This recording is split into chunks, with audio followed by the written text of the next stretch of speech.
Project Search.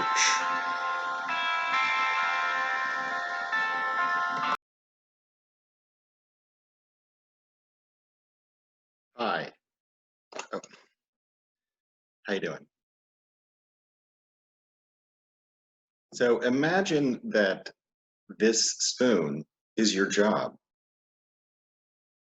and you want to hold on to that job. Today I'm going to talk about all the things you need to do to hold on to the spoon. I mean job. Uh, I'll tell you what, let me put this away. Forget about that metaphor.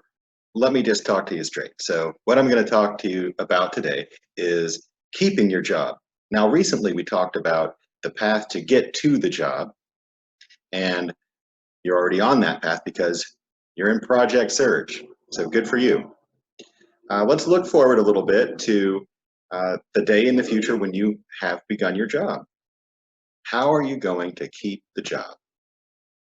All right. So watch the presentation and pay close attention. We will discuss it in our Zoom meeting. Okay, let's get started. So today, Project Search, UTMC, remote learning, how to keep a job. An overview. So here's where I want to start, is with a question. Do you remember the suspension and dismissal policy? You were given a copy at the beginning of the program that you should have taken home with you as a reference for yourself and the natural supports, such as your family members and friends and so on, in your life. Let's take a moment to review the purpose of the policy. So it looks like this. That's the top page, the first page of the policy. And you see the title there. So you should have that somewhere. And so I'm going to quote from that policy now. This policy is part of a larger goal of the Project Search program model to prepare participants for all aspects of working life. The rules contained within it are nearly universal to all integrated competitive workplaces. All right, so let me put that another way. If you follow the rules of the Project Search program, you will be better prepared for the workplace and more likely to keep your job. So the dismissal and suspension policy is not only lets you know what the rules are for our program, but they'll also really be a good way to get used to the kinds of rules and expectations you'll be dealing with throughout your working life. All right, how to keep a job overview. Number one, let's start with the things that you must always avoid in order to keep your job. And keep in mind, if you engage in any of the following things during your time in Project Search, then you will be immediately dismissed from the program.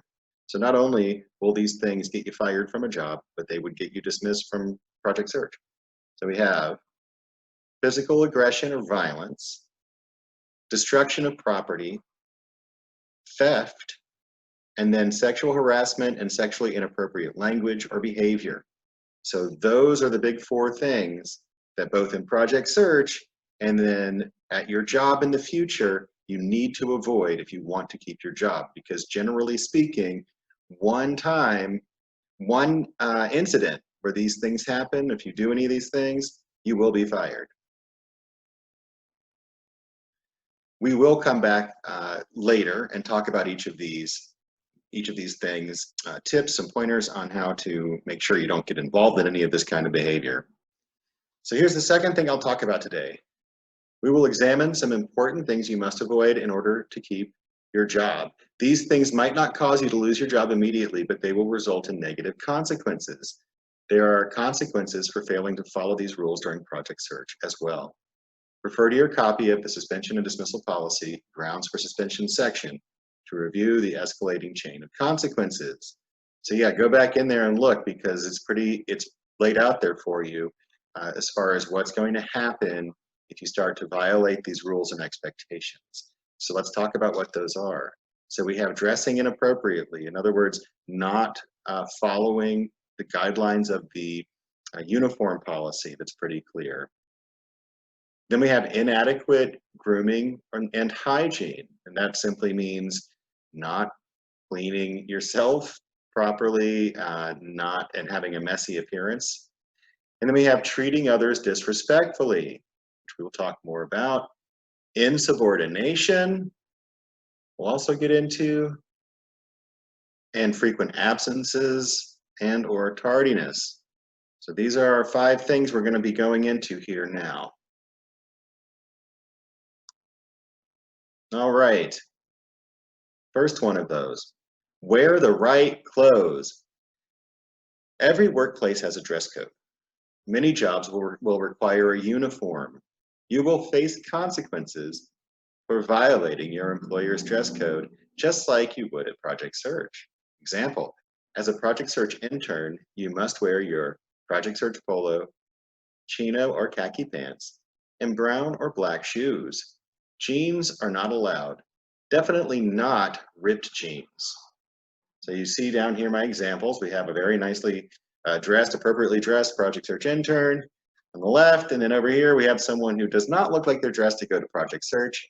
This outfit may be appropriate in some settings, but not at Project Search. And most jobs, that's not going to be an appropriate way to dress. Make sure that you know what the employer's dress code is wherever you end up working, and make sure you're following it.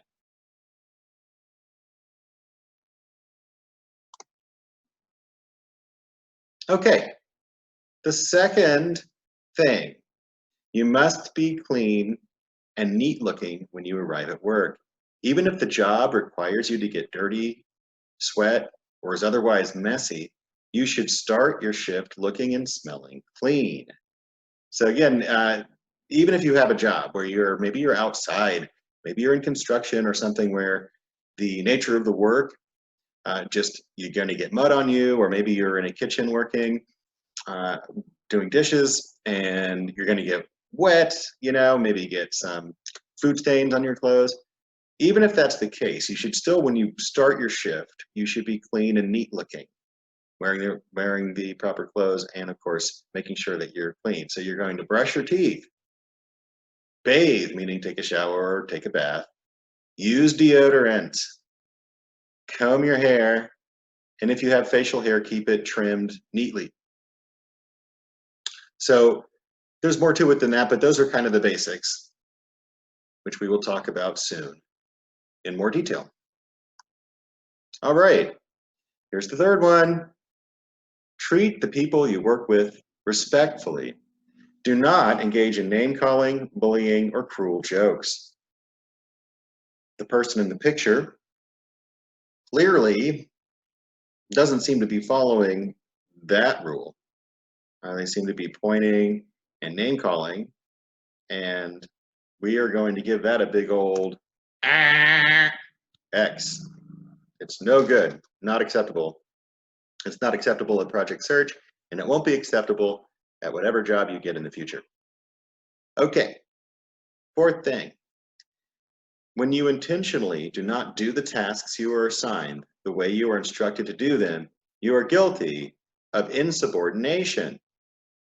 Remember, when you go to work, you're being paid to get your tasks done. If you're not sure how to do a task, then you should respectfully ask for help. Simply refusing to do your tasks will result in negative consequences at a paying job, as well as at Project Search. Again, check that dismissal and suspension policy. It's in there.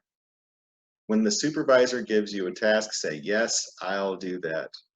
Do not just refuse. Again, if you're not sure what the task, how to do the task or why you're doing it, you can ask respectfully, but you can't just flat out say, no, I'm not doing that.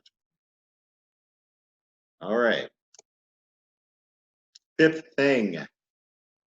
One way to make sure you remain successful at work is to show up every day, unless you have a medical emergency, a death in the family, or you're taking approved time off that you requested in advance. This is one of the simplest things to do, and it makes a huge difference to your supervisor and coworkers.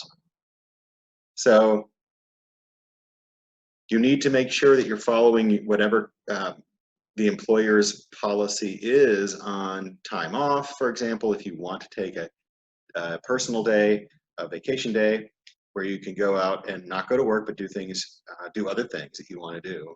But you need to follow the right procedure. There's probably almost certainly going to be a document you have to fill out, and then you have to give a certain amount of notice, meaning you have to let them know ahead of time. Usually it's 2 weeks or more. So you got to do all those things that that are going to be expected at your workplace. It's very important. In fact, as you all know, there is an attendance policy for Project Search at UTMC. So if you're not familiar with that, I advise that you go and look and see if you have a copy of that. There is some information about it in that dismissal and suspension policy as well. Certainly let me know if you ever have any confusion about it. Having a great attendance at work will win you respect from your coworkers and your supervisor.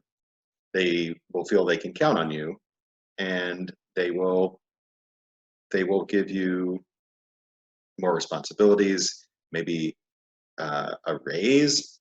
There are a lot of good things that can come from that, but really just getting in there every day when you're supposed to be and being on time makes such a huge difference in the eyes of your supervisor and coworkers. All right, so I'm going to conclude now. So this has been an overview. We'll get into more detail on some of these items that have been in this presentation through the rest of the week. So I definitely advise digging up that suspension and dismissal policy, because a lot of what we cover is based there in that policy. If you don't have one, let me know so that I can get you a copy. Really, it should be pretty familiar to you by now. So make sure that you know what's in it. All right. Again, it looks like this. The first page of your title, Project Search, UTMC Dismissal Policy and Procedures. And it lays out all of our expectations and guidelines that you need to follow in order to remain in the program and successful. Also keep in mind, the rules and expectations defined in the policy will apply anywhere you work in the future. So just as with the skills you learn at your internship sites and the classroom, you can take the concepts defined in this policy with you when you enter the workplace. So hold on to your spoon, I mean job. This week we're going to, as I said, get into more detail with a lot of the items that I talked about today, and get ready for videos that are going to have questions in them that you'll need to write your answers for. Those will be coming up this week. And I'll tell you what, I'm going to keep on working on this trick. Maybe it'll work for me someday.